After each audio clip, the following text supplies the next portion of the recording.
Okay, so good morning, everyone. And today we are going to be talking, we're going to be taking actually a journey through the exciting world of GPT-3 and AI. We are going to be discussing what GPT-3 is, how it works, and the breakthrough against previous models, and also the impact it will have on various fields in the future. We are also going to be exploring what applications GPT-3 can be applied on, and for developers and designers. So, okay, let's dive in. So GPT-3 stands for Generative Pre-trained Transformer 3. It's a cutting-edge technology that took the AI world by storm.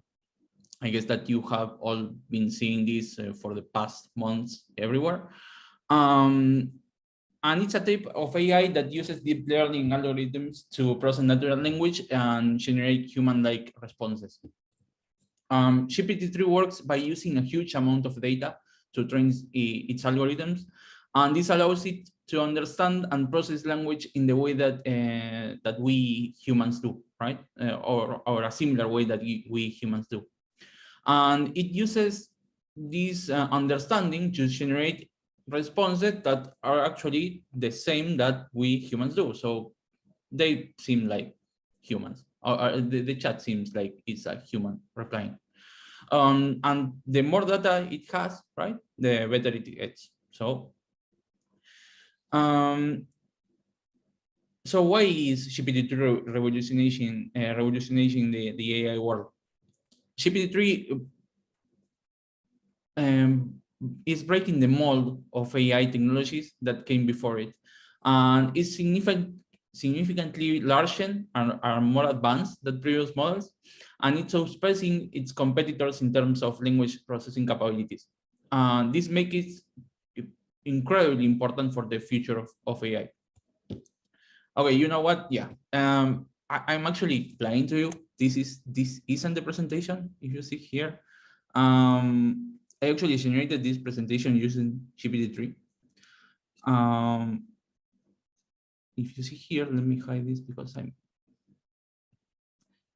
actually asked GPT-3 because I was going to give a presentation today, and I actually asked it for all the details that I needed for my presentation.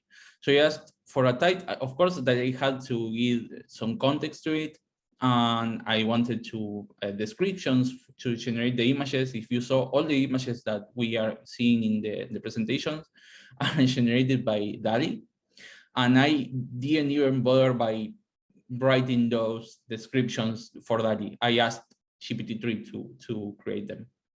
And so first, what I did first is give it context, then I asked for a title and also a description. So it gave me 3 possibilities, and I chose this. This is exactly what I put in the announcement, the name and the description. And here is the description for the image that I put on DALL-E 2, and this is the image that I finally used. Then I gave a little bit more context on what the slides should be about, and then I asked for the first slide, and this is the title of the slide, the text content that I asked for, and then I asked that the description is something that I would use to speak, right? So everything I said in each one of those slides, minus the bad pronunciation and some connectors that I need to use because I'm bad at English, was what GPT-3 generated. So this was the first slide. The second slide, I gave a little bit more context, and I asked for the second slide, etc. And of course, it generated some image descriptions to go on to DALL-E and ask the images. Some images doesn't make sense, right? Like this one, or maybe, well, this one was nice. But then I didn't ask for a character limit on these images descriptions. So what happened was that these prompts are too large for DALL-E. So I had to cut them down, and etc. But I didn't want that. I didn't want to regenerate everything. So yeah, I just used what it could fit inside the DALL-E prompt space. Then I realized after arriving to the sixth slide that I didn't wrote something to say when I had to present the meeting, the talk, right? So I asked it for a paragraph of 30 words to present the presentation, and this is exactly what I said. Well, so I removed this because it was going to be obvious. I don't think that I will ever say so buckle up and get ready. But yeah, and that's it. So this talk is going to be really about what you can do in your day-to-day with GPT-3.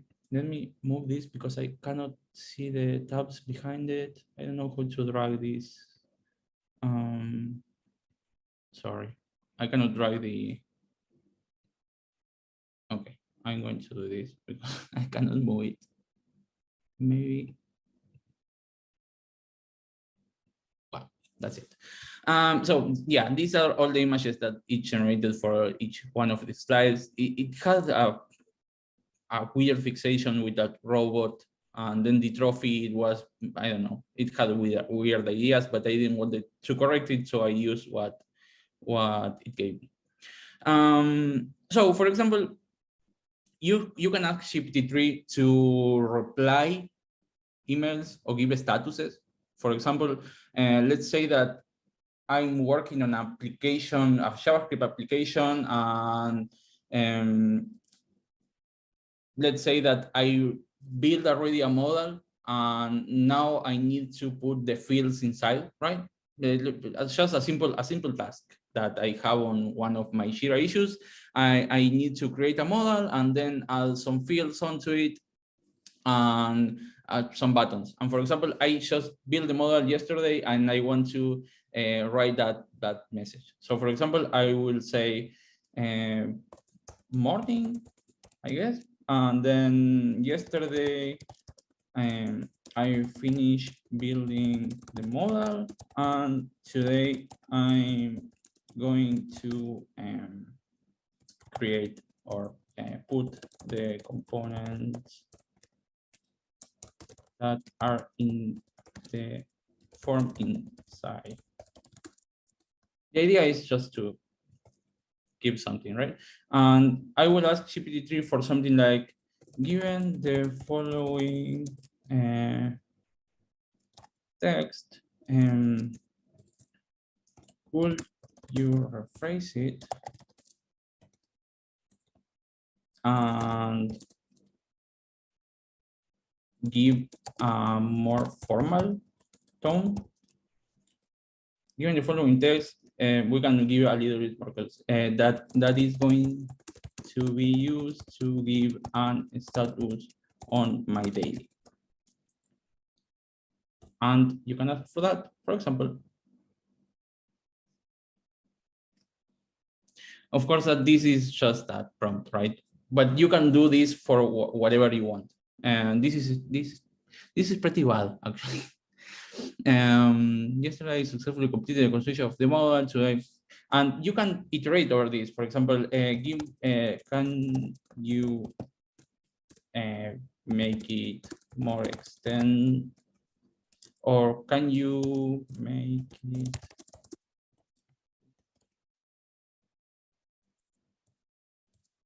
for example?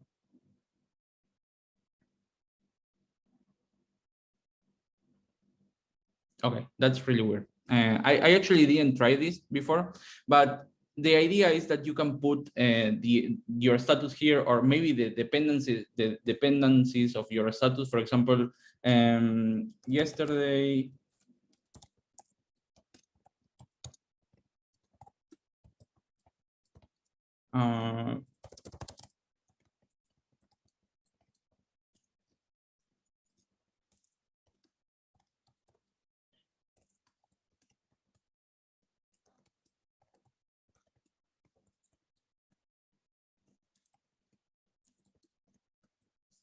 you can ask for something like this, and it should be pretty comprehensive. Of course, that you need to find a real status and try to parse it. I didn't want to use a real status, and that's why I'm not doing it. But we can do some go a little bit further, and for example, try to answer an email. For example, let's see what emails I have, and we can check this out. And this is something that we have been talking about with Diego and Scarlett and the partners. And for example, let me check this out. If we go, and again, guys, this is all improvised. We didn't set up this. And so the email subject is this one, and this is the content.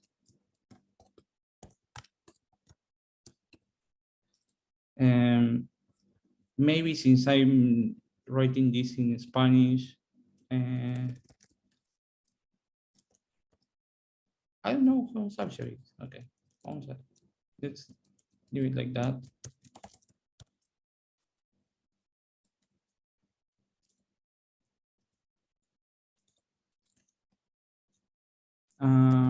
Right, no. It's pretty hard to give the talk in English and write this in Spanish. Sorry, guys.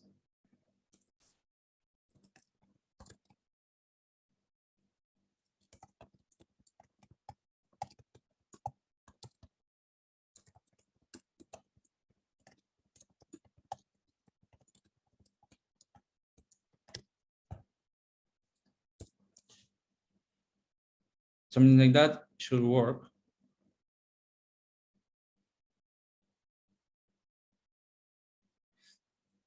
This is not that impressive, right? I mean, this what this solves is the idea of having a blank page. So what you can do actually is whenever you don't get the idea that you want to have to write an email or maybe create a presentation like I did, you can create something as a base, just something that then later you can modify or maybe get inspired by, and that's pretty much the idea. Actually, it works to also to rephrase things. For example, identificación de las áreas clave. Okay, yeah. So it gave a lot more context that I asked for. Maybe I can ask him to not ask GPT-3 to not invent so much. Maybe.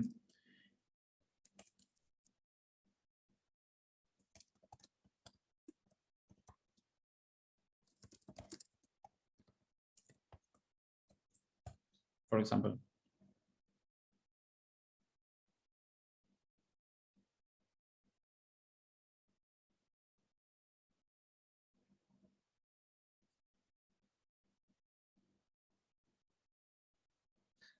That's it. I mean, you can do this as much as you want. You can change the tone and make it, for example, more aggressive. Can you?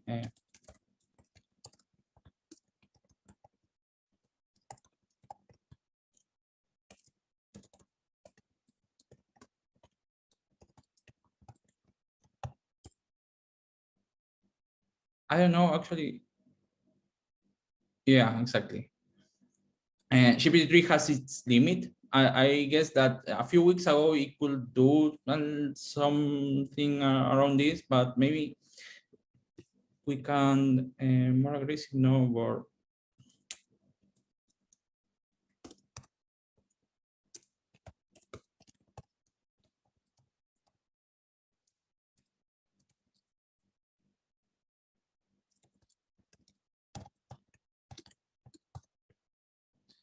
maybe if we remove the aggressive tone. So, okay, soft but firm.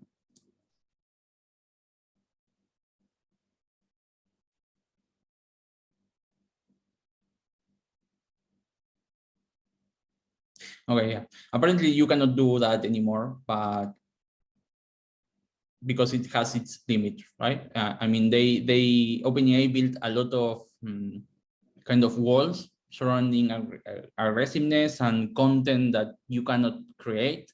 So yeah, this is pretty much, of course, that you can tweak the prompts to make something a little bit more aggressive and etc. Of course, that you don't need that pretty much, no. But yeah, let me send this out, because why not? Oh yeah, you have that problem, right? Where if you put it like that, then you it would copy the background. So yeah, that's it. It's amazing that that GPT-3 knows that I'm Juan, because on the email Iago sent Juan, right? But I never said what my name was, so it knows that it has to reply like that. That's it. Maybe I should write it here and here. Yeah. Okay, so yeah, this is all nice. You can do a lot more in regards of generating text and etc. For example, here I have the other day one of the teams competed in a hackathon, right? In a hackathon, yeah, and they created a dashboard to visualize the data, and this is a real application. And they wanted to add OpenAI to this page in some way. So what they had is this data set where they have some values and some countries and some metrics, right, for each one of those countries, and they wanted to compare them between them. So we created a prompt to generate these types of data, and yeah, that's all nice. I mean, it's not that new. I will show you something a little bit more comprehensive around this idea. But something that somebody pointed out on LinkedIn, it was that the values, the math that GPT-3 displayed in here, for example, if you see there is a value of 69 to 87. And of course that you can see some, here, for example, you have some percentages there and etc. And actually, GPT-3 is really bad at math when it comes to generate text with numbers inside of it. So I proposed an idea that if we had more time, we could have created something around that, and it was that this prompt it can kind of goes like this. I mean, this is exactly what we are doing in the other in this example, right? But we are not saying more than, okay, given this data set, give me a response. And here, what the idea is that you can generate a text with placeholders, right? And then generate functions to fill those placeholders with numbers. I mean, and it does. I mean, it generates JSON responses. You can ask GPT-3 actually to give you a response in a JSON structure. And for example, this is a conversation between an AI and a human. And the reply that the AI can only use is this JSON structure, right? So you have a text that is going to be the main text that you want to use, and then some JavaScript functions that apparently this is a dictionary, right? Where you have some placeholders and a string, and this string will contain the code. Of course, that you need to give a lot of instructions on what the human will do, what the AI should do with this data set, and what those placeholders mean, etc. And then the idea is that you put a tag human here, you send the data set, and then it replies only using JSON. That is, if you actually parse this in, for example, in Chrome, maybe there is an error with some tags. Yeah. Maybe we can see it better in VS Code. Oh, but I cannot share this code. Okay, yeah. So that it's not actually necessary because I have another example. But if you see here, it's generating JavaScript code to parse actually the data and generate the values that we want, right? So of course that this prompt has to be more refined, because you have numbers here that are still there, and I asked in the chat that every number should be a placeholder, but yeah, it didn't took effect. So yeah, it has to be refined. But this is pretty much the idea. I mean, at this point, I think that you can generate pretty much everything. If you give enough prompts to it, it will process them in accordingly. I mean, it's pretty logical when it comes to generate these kinds of JSON responses. So let me close these tabs because we don't need them anymore. Let's close this. And now I want to show you what we have been doing at Lenio Labs with these ideas. When GPT-3 3.5 actually came out, because I'm talking about GPT-3, but actually this the thing that we are seeing here in chat OpenAI is GPT-3 3.5. It did pretty much a lot of advancements with the previous models, right? And this is why that's why all the fuss is out. I mean, I believe it was on December that this came out, and then it took like GPT-3 said in the first slide, took the world by surprise, right? So we started to explore on these things, and actually Iago sent me a message saying that if he loaded some data, this could create some summaries around the data, right? For example, if I copy this data and I create something like this, and I put, given the following data set, give me a description about it, it will actually give you a summary of what the data is about, because it understands that this is a table. Sometimes it takes a little bit because everybody is using it. Let's wait a bit.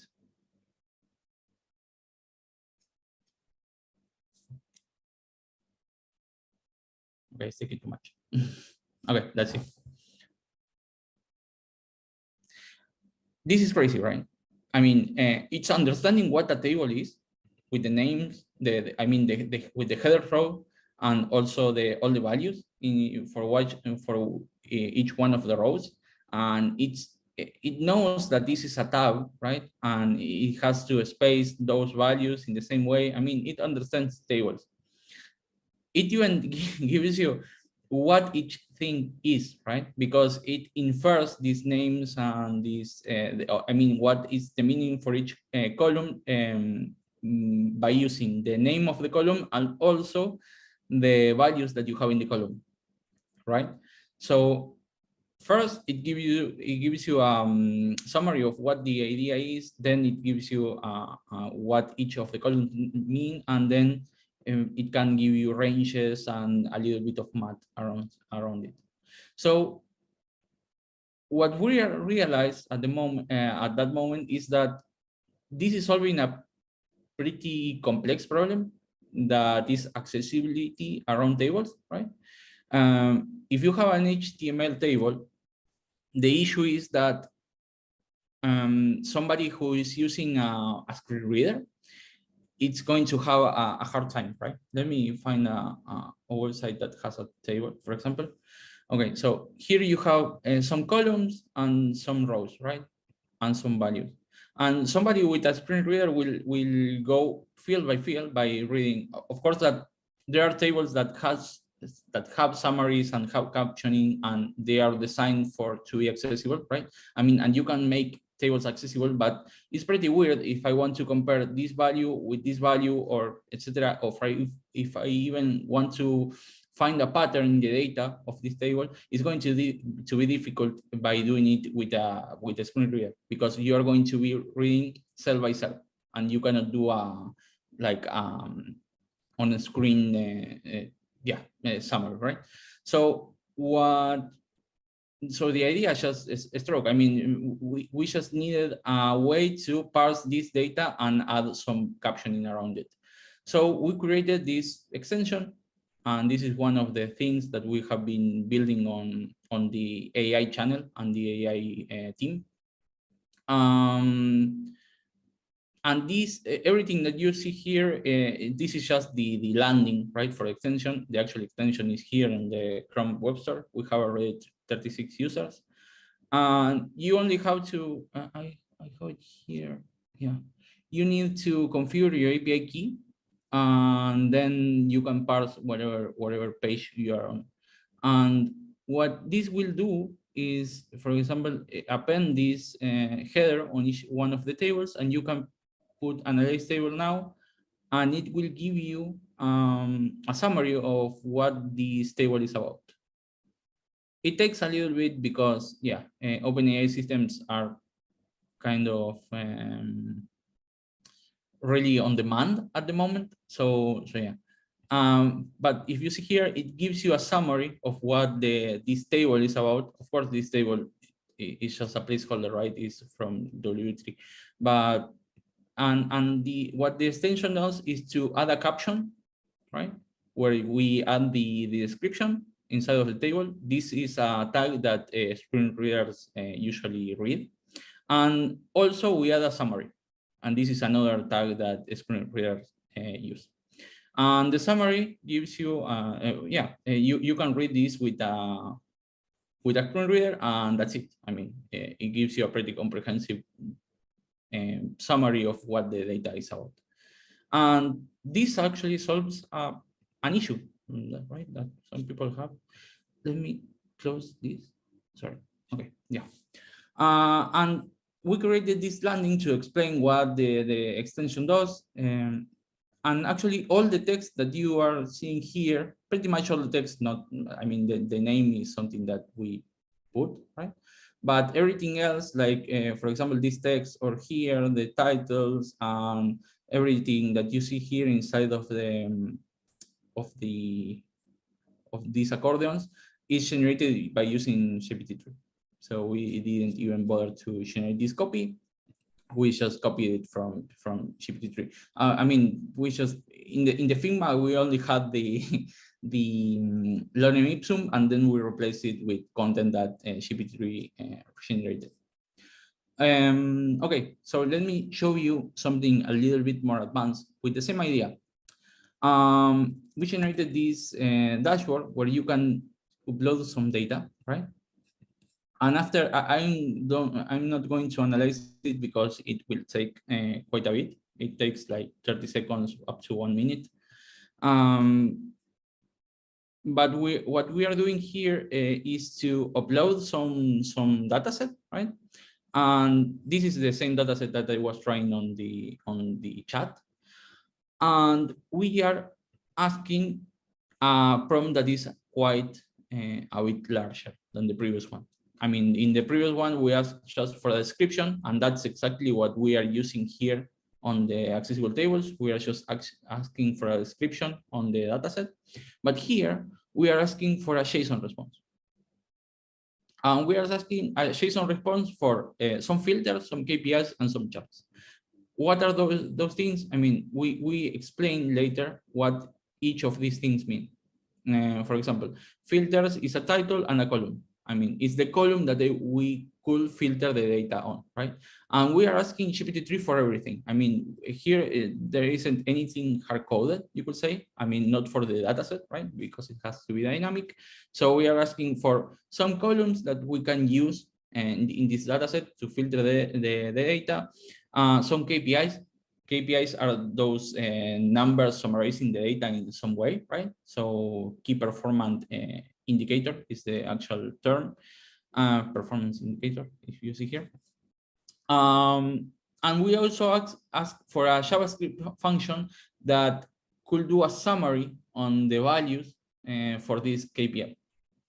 And we also ask for some charts where we have the chart type, and here we enumerate what charts we can generate with our UI. And then we ask for a JavaScript function that can aggregate the data or maybe format the data in order to use them on the charts. Then we give some more instructions like all the functions that we are going to be using have to need to have this callback form. Other functions should operate if the value is not null. And then we give a little bit of an example on how to parse columns that have numbers, right? Because if you are not specific in this case, it can do pretty weird things. After we do that, I mean, we concatenate some rows of the dataset. I mean, you don't need to send all the rows. You can just send a sample, since all the values are going to be generated using the JavaScript functions. You're okay, right? So this is what the R responds with. Let me. Oh yeah, because I haven't parsed this one. Okay, let's go to this one. This is the reply of the, or one of the replies that can that the data dashboard can give you. It gives you an object with some filters. I mean, you have the filter name and the column that is going to take the values from to create a filter. Then the KPIs give you a title and also a JavaScript function. And if you see this function, it's JavaScript. I mean, it works, right? It's just JavaScript. You can just eval this function and make it work. If you do an eval of this function and then you put the data, it will go over each one of the values and do the calculations. I mean, sometimes it fails, but pretty much 90% of the time it works. And I mean, with the prompt that we have at the moment. Okay, so it gives you functions for you, each one of the KPIs. And then here we have the charts where it says chart type and what chart we need to use to display this data. And then it generates the JavaScript function to aggregate this data. And if you see here, it will output the X and Y values for each one of the charts. And this is the pretty crazy thing, right? I mean, this is total price by roster. And if you see here, this is doing a grouping, because it's trying to find if there is if the roster, right? I mean, this is doing the total price by roster. Roster is the name, right? Or no, sorry, roster is the second column, and is aggregating over those values for the same roster, and then outputting the same value. I mean, this isn't the way that I will group this, but it actually works and it generated it quite easily, right? And here is grouping by origin, for example, because this is total price by origin. And this is calculating a distribution over. This is pretty weird. I mean, it's only filtering the ratings from 90 to 95. That's crazy. I mean, because I know that there is a rating of 97 somewhere. But yeah, it just generates whatever it wants. And then this is the reply. Since we have all those codes, all that code, we can just parse the data, and we have here like a harness where you can displace those values, right? I mean, since you have the title and the value to be calculated, I mean the function to use to calculate this value, that's it. You can just use that function, get the value, and put it over here. Here for this bar chart is the same. I mean, you have the data, you have the title, and you just put it. Since it's an array of objects with X and Y values, it works. And the same for each one of the charts. Of course, that this is not an awesome product, right? I mean, this is just an example of what you can do. And this is just a prompt that costs like 2 cents, 2 cents of a dollar, right? So imagine if you splitted this prompt in several more prompts. Like, for example, you could do one prompt this big for one chart, right? Or one prompt like this one for a KPI. So you can add more parameters on what you want to see, what the value should, what the functionality of JavaScript should do with the data, etc., etc., etc. So here, let me show you. This is a dashboard that I generated previous to this meeting. And this is another one with the same data set. It always generates different things. So yeah. Currently, sorry, something that I forgot is that you can filter these things, right? And you can pretty much. I mean, this isn't something that really crazy. I mean, we are just filtering something by name, but everything is dynamic by using this response that the AI gives you. So yeah, this is what we have been working on. And currently at the AI channel, if you want to join, we are working on 2 new projects. One is in order to summarize videos. The idea is about grabbing a YouTube video, for example, or a meeting video from Zoom or from Teams. And let's say that video is 2 hours long. You don't want to see those 2 hours. You just want to see the key topics around it and or where the actual content is around those 2 hours of video, right? So what we are building is something to summarize those videos. So we are doing some transcribing with Whisper, and then we pass those lines that are with certain timestamp. We give you, we pass it through some other AI where we filter those lines, and then we generate a video that is shorter. I mean, by using the timestamps, right? We are not generating a summarization or new content, etc. We are just cutting the parts that are that actually have the actual content. And yeah, we are also generating another page that is in order to redact PDFs.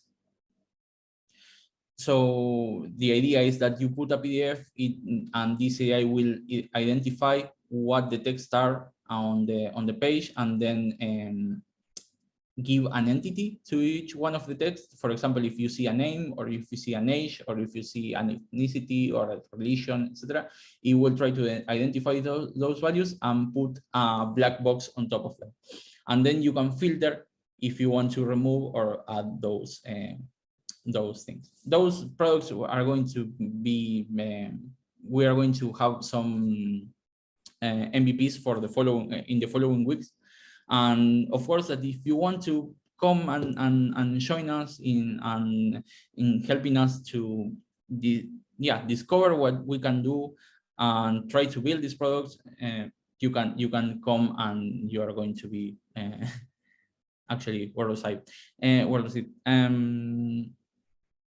So yeah, thank you everyone, and I will put here my last screen saying thank you. And questions?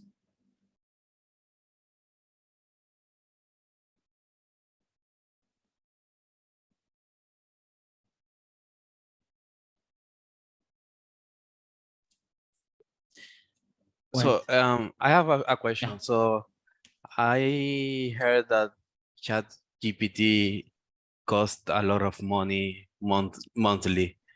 Yeah. Is that because of the server usage, or I don't know, do they have to host everything on their server? Yeah, I mean, the models are pretty huge, right? So the models, yeah, are quite big. I mean, there are some pretty terabytes of data that you need to run this model. So that's why I guess that you cannot run it in your machine, not even if you wanted. But the idea is that ChatGPT, let me do a disclaimer. ChatGPT3 and this website is something different than what we are using over here. Here we are using an API that is the completion API. And this works by running a query that you can put up to 4,000 tokens. Those tokens are syllables, you can say, or 3 letters. I mean, it's something weird the way that they define that value, but let's say that is around 12,000 or or 10,000 characters, right? And that costs around 2 cents of a dollar. And this is the way that we build this. And yeah. But this thing is more like a search engine or another application. It runs with the same model behind it, but is a little bit different. And what you are paying, I believe, is a subscription-based model, right? Where you have to pay something around $40. But the idea, of course, is that the company went private and they want to make money around this, and they also sold it to Microsoft. So yeah, they are actually keeping this for themselves. Okay. I don't know if that replied your question. But... Yeah, that's fine. Okay. That's good.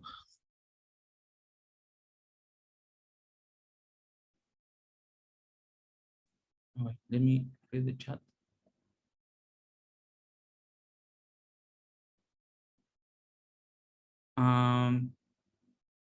Do you guys have any more questions? What's your opinion on this killing a lot of positions or jobs? Before I was more afraid of it. Now I think that is something that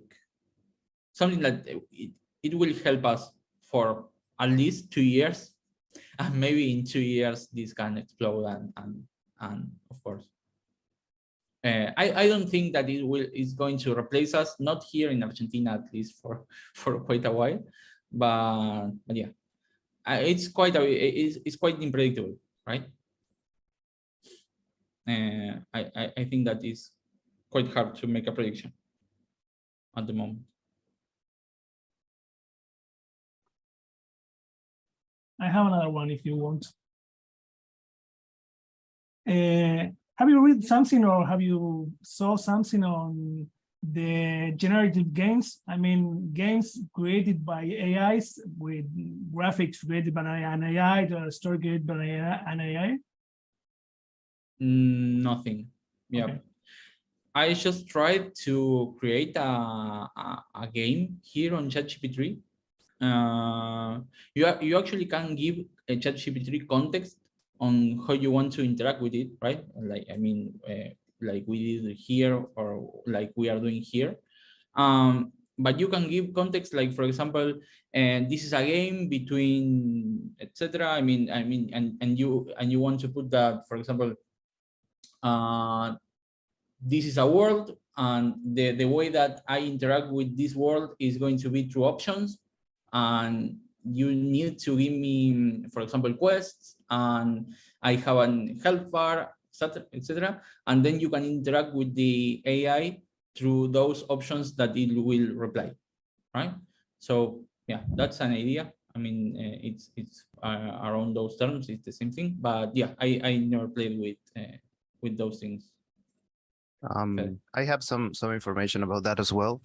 I get so amazed by ChatGPT, especially on the last 2 weeks or so, and I started investigating what else can you do with AI. I'm a visual artist as well. I'm an illustrator. I have a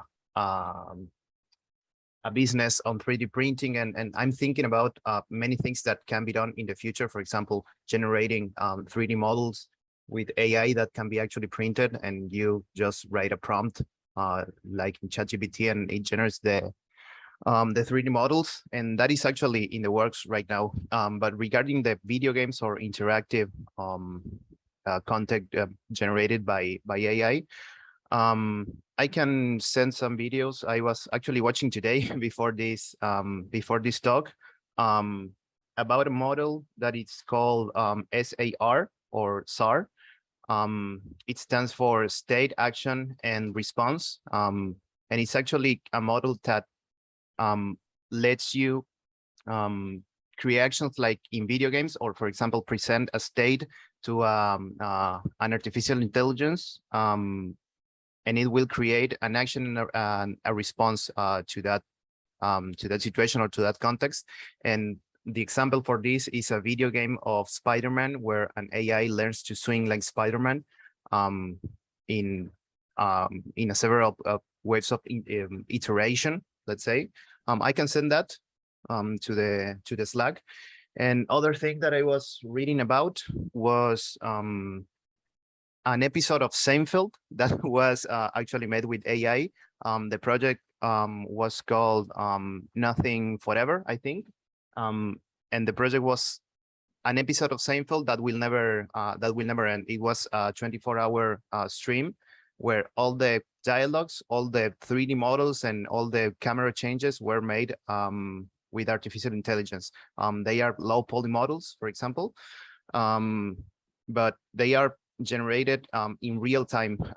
The problem with that was the input the artificial intelligence was fed with to create dialogues, and they had to shut down the project, at least for the moment, because as you may know, some actors of the Seinfeld series were actually canceled by the media because of some awful things they said in public or on private shows and things like that. And accidentally, the model of the AI was fed with that content, and it was shut down first by Twitch, and then the creators of the project say that they will try to feed the artificial intelligence with a better model that will not contain that kind of things, and they will reshoot the project again. But I can share all of that because I think it's really interesting where this is going, where this is going to. I've been making some tests with artificial intelligence as well in the previous weeks, especially with creative stuff. Like I was creating a script for a comic book, for example, with a friend, and I asked the AI to help me with the script, and the ideas of the AI were way more superior than mine, because I'm not a writer.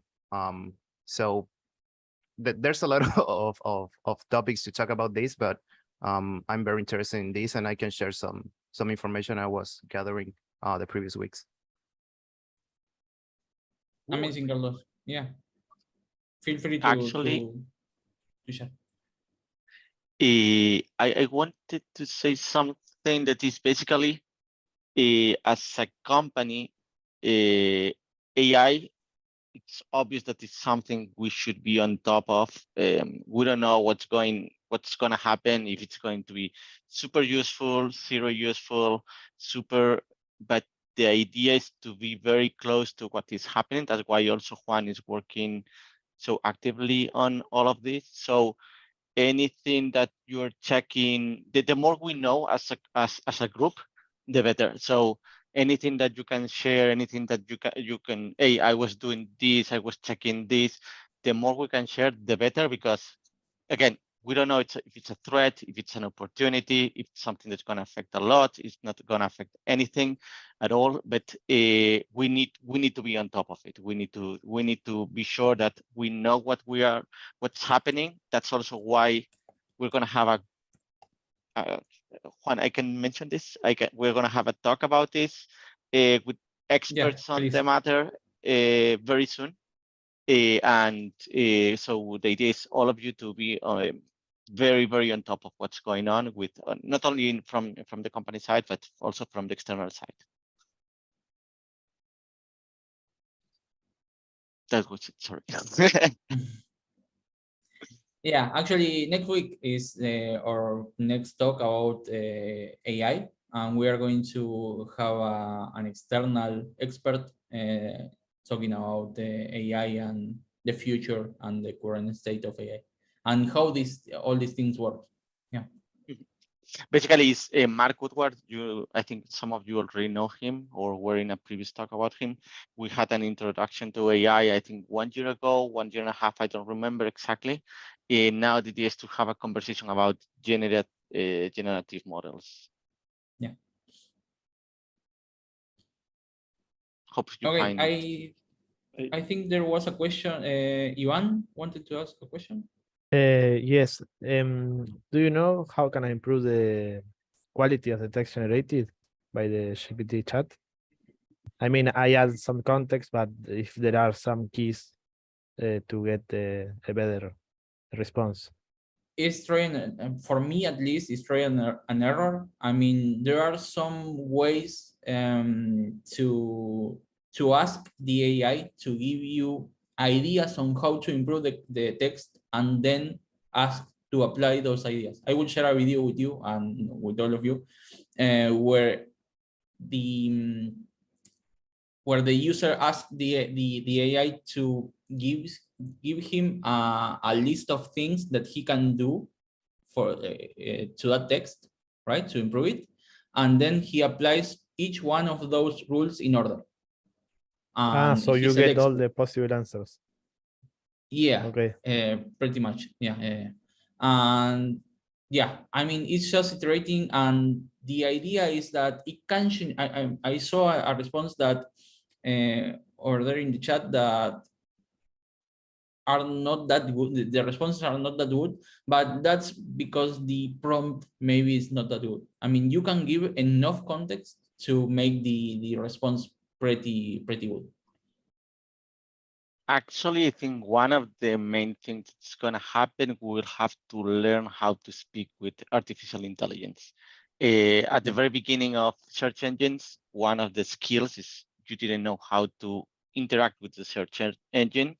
And it's a skill that it's natural in all of us. But even though you don't search exactly the same way you were doing like 3 years ago or 2 years ago, you keep learning how to search information in Google.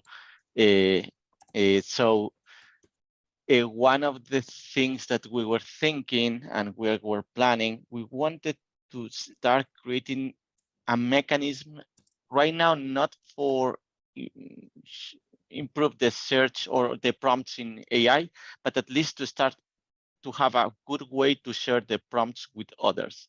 And Juan is working on it right now. So if you're interested on that, you're very welcome to join the initiative and put your add your extras there, add whatever you think. The idea is to have the goal right now. It tries to be very narrow, very focused. How can we make sharing of prompts as efficient, as good as possible? Like once in a day, how did you share websites? How did you share pieces of code? All those small items. There is a beautiful sentence that I love. That's when in the gold rush, the ones who made themselves rich were the ones who were building palace. Sorry, I will say that in Spanish because I don't. Shovels. Yes, shovels. One of the important things of AI is not the AI itself, it's also about the context around AI, how to share prompts, how to create prompts, how to share with other people, not only in how you can save your prompts, all those kind of things. I think they are going to be really interesting in the if AI is a big thing in the long term. A comment on this, Yago, is because when ChatGPT was released, the technology behind it is the GPT-3, right? But the UI and the chat experience was like a game changer for a lot of people, and it explodes. And so that's super important. The UI and how do you relate to the AI is almost important as the AI itself. So Yep. yeah. And that's where we have to become as good as possible at the not only in the prompts, but in the AI. Understanding what AI is and what's useful for means a lot on the interfaces that you can use to interact with it, and being very knowledgeable about the AI will give you the knowledge about the interfaces to use that AI. Sorry, I jumped into the conversation and I hijacked it. Sorry, Juan. It's okay. It's okay. We are just chatting at the moment. But thank you for the context, Thiago. I mean, everybody should be actually taking a look onto this. I mean, we cannot fall short, right? I mean, this is the apparently this is the next step. Yes. Before this, we were chatting about Web3, right? I mean, that was the main topic last year, and now this took the world by. I mean, everybody is talking about GPT and AI, etc. And yeah, apparently this is going to take relevance on top of Web3. Mario has a question, I think. Yeah, Mario. Very interesting topic. As you know, I am in the soft skill channel in Slack. So soft skills and AI have a lot of difference. So humans versus computers. I shared there some screenshot of some questions that I did to ChatGPT. So feel free to follow the conversation there and your opinions. But there was a question that I asked it now. So I think it's good to know. So why can be, so we should be using this because it's like the last trend. We are all people that work on this area. I asked it why an AI tool to look information can be more useful than thinking or researching if AI is not considering all of data. So the thing answered me that four topics that why is good to use it. One is speed. So it's faster, right? Yep. So that's true. The other one is that the thing said was consistency, because can provide consistent answers. The other one was accessibility, because it's access, you can like talk, write in different language. And the other one was convenience, because it's you can find things like quick. But so that's a very, very good use. We can like improve a lot of things in our like daily basis, in our works, with our work in but I think that this is just something that is going to help us, but I don't think that it's going to replace us in any way. There are going to be a lot of works that going to be like replace it, but those are the works, the tasks, the things, not humans, you know. So I think that if you are afraid of what is going to happen, join more frequently to the soft skill channel, and I will be there giving you more information. But I think it's a very good topic. Thanks, JC, for sharing this. Thank you, Mario.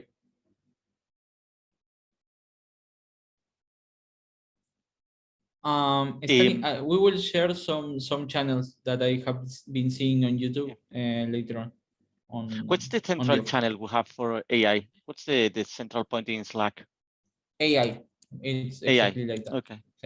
Yeah. So anybody can join AI. I shared the articles I talked about in there.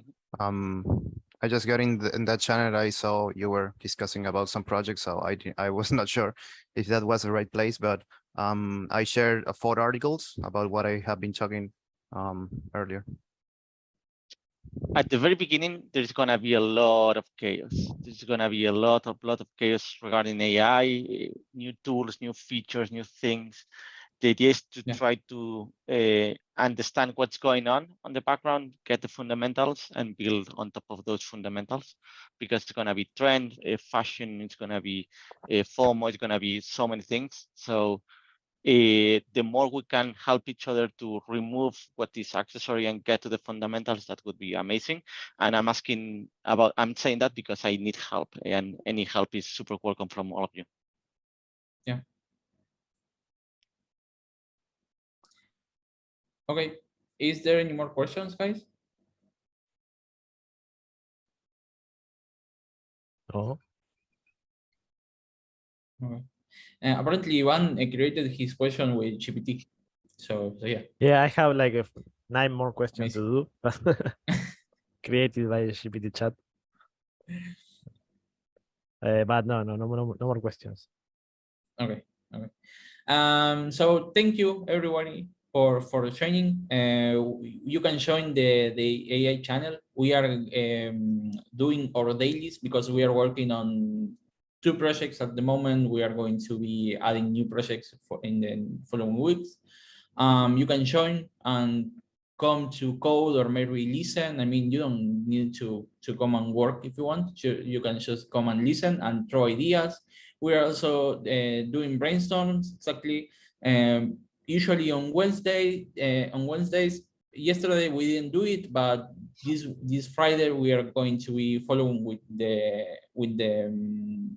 brainstorm that we started last week. But yeah, feel free to join, to drop by and ask whatever question you want. I mean, the idea is to create an ecosystem around this and to learn together about what we can build on top of these new technologies. Thank you. See you next Friday, I think, or Thursday. I don't remember if we are going to move the following talk, but yeah, we will send the announcement. Thank you, everybody. Thank you, everyone. Bye.